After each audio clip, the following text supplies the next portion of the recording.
তুমি নিশ্চয়ই জানো তোমার নামে যে অভিযোগ করা হয়েছে সেটা সম্বন্ধে। আগে না অবিনাশ বাবু, আমি কিছুই জানি না। আমি এমন কোনো অন্যায় কাজও করিনি যেটা এই গ্রামের এবং গ্রামবাসীর স্বার্থের বিরুদ্ধে।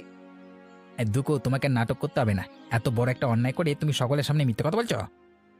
খগেনদা, অবিনাশ বাবু, কখন থেকে আপনারা আমার উপর অভিযোগ আছে বলে বলছেন, কিন্তু কিসের অভিযোগ সেটা তো বলুন। চোরের আবার বড় গলা। তুমি চুরি করে আমাদের সামনে দাঁড়িয়ে বুক ফুলিয়ে কথা বলছো। তোমাদের স্পর্ধা দেখে আমি আশ্চর্য হলাম। না অবিনাশ বাবু, আমি তো কোনো কিছু চুরি করিনি। কেন তুমি গ্রামের বাঁধ থেকে জল চুরি করছো সেটা কেন বারবার চাপিয়ে যাচ্ছ? সুকু, তুমি কি ভেবেছো তোমার এই জল চুরির কথা কেউ জানতে পারবে না? না না অবিনাশ বাবু, হতেই পারে না। আমি গ্রামের বাঁধ থেকে কোনো জল চুরি করিনি। আমার উপর মিথ্যে অপবাদ দেওয়া হচ্ছে। বাবা সুকু, তুমি অবিনাশ বাবুর সামনে দাঁড়িয়ে অস্বীকার করছো তোমার চুরির কথা? তোমার সাহস দেখে অবাক হচ্ছি গো। খগেনদা, আমি বারবার বলছি আমি কোনো জল চুরি করিনি। যেটা আমি করিনি সেটা কি করে আমি স্বীকার করব বলুন? সুকু, আমি কখন থেকে তোমার মিথ্যে কথা সহ্য করে যাচ্ছি, আর না, অনেক হয়েছে। তাই আমি এই সিদ্ধান্ত নিলাম যাতে তোমাকে এই গ্রাম থেকে বের করে দেওয়া যাবে। এটাই তোমার শাস্তি। অবিনাশ বাবু, খগেনদা, আপনারা আমার উপর মিথ্যে অপবাদ দিচ্ছেন। আমি চোর নই, আমি কোনো জল চুরি করিনি। সুকু, তোমার এসব জারি জুরি ছাড়ো। আমি যা আদেশ দিয়েছি সেটা তোমাকে পালন করতে হবে। যাও, এক্ষুনি গ্রাম ছেড়ে যাও। অবিনাশ বাবু, খগেনদা, আপনি দুঃখুকেও জিজ্ঞাসা করুন আমি কোনো জল চুরি করেছি কিনা। এই দুঃখু, তুই বল না সত্যি কথাটা। তোমাকে কি বললাম এতক্ষণ ধরে? এসব ন্যাকা কান্না কেঁদে কোনো লাভ নেই। যাও, চলে যাও বলছি এখান থেকে। তো আমাকে মিথ্যে অপবাদ দিয়ে গ্রাম থেকে তাড়িয়ে দেওয়া হচ্ছে। আমাকে একজনও সাহায্যের হাত বাড়িয়ে দিল না। সুখু, আমি বুঝি তোমার দুঃখটা, কিন্তু আমরা এতটাই অসহায় যে তোমাকে কোনোভাবে সাহায্য করতে পারছি না। আসলে অবিনাশ বাবু গ্রামের মোড়ল, তাই ওনার বিরুদ্ধে যাওয়া মানে ভয়ঙ্কর ব্যাপার। তুমি তো সবই বুঝছো আর বুঝতেও পারছো। না না লতা বৌদি, আমি জানি তোমরা সাধারণ কৃষক মানুষ।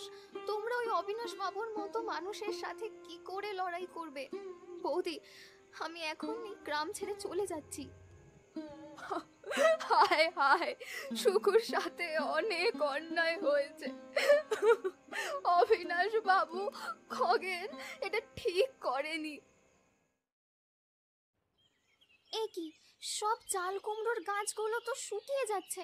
এমন হলে রাত্রে যে কটা চাল কুমড়ো আছে সেগুলো তো অনায়াসেই নষ্ট হয়ে যাবে।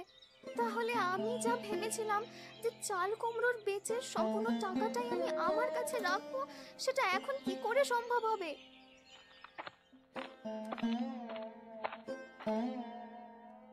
দুঃখু, কি মনে মনে ভাবছিস? তোকে তো ভীষণ চিন্তিত মনে হচ্ছে। হ্যাঁ গোপালদা, আসলে গাছগুলোর দিকে দেখে আমার মনটা খারাপ হয়ে গেল। এত তাড়াতাড়ি গাছগুলো কেমন শুকিয়ে যাচ্ছে। আসলে আমাদের মতোই গাছেরও প্রাণ আছে, তারাও ভালো খারাপের বিষয়টা বোঝে। তুমি কি বলতে চাইছো গোপালদা?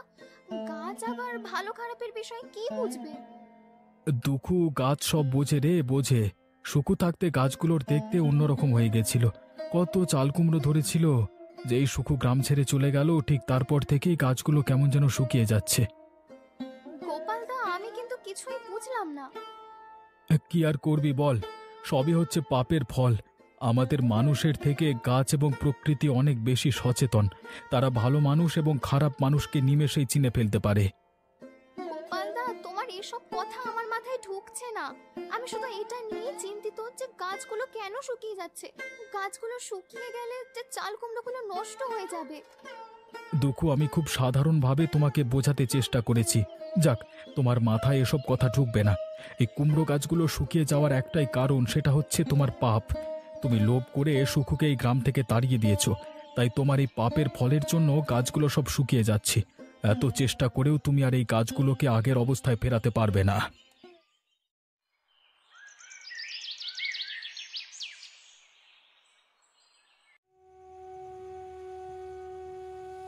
ওরে ওরে শুকু, ও শুকু, কোথায় গেলি?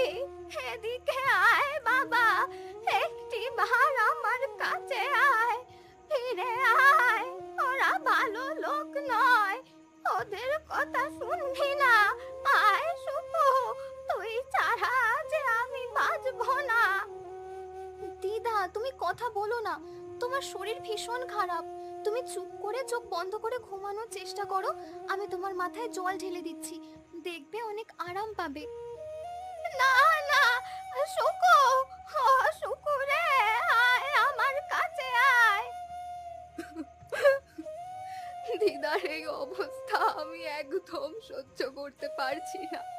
শুকুর গ্রাম থেকে চলে যাওয়ার বিষয়টা দিদা একদম মেনে নিতে পারেনি, তাই তো উনি এত কষ্ট পাচ্ছে।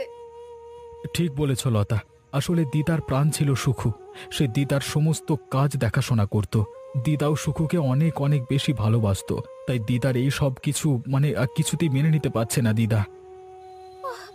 ওরে ওরে বাবা রে, আহ আহ আহ, ওরে বাবা রে।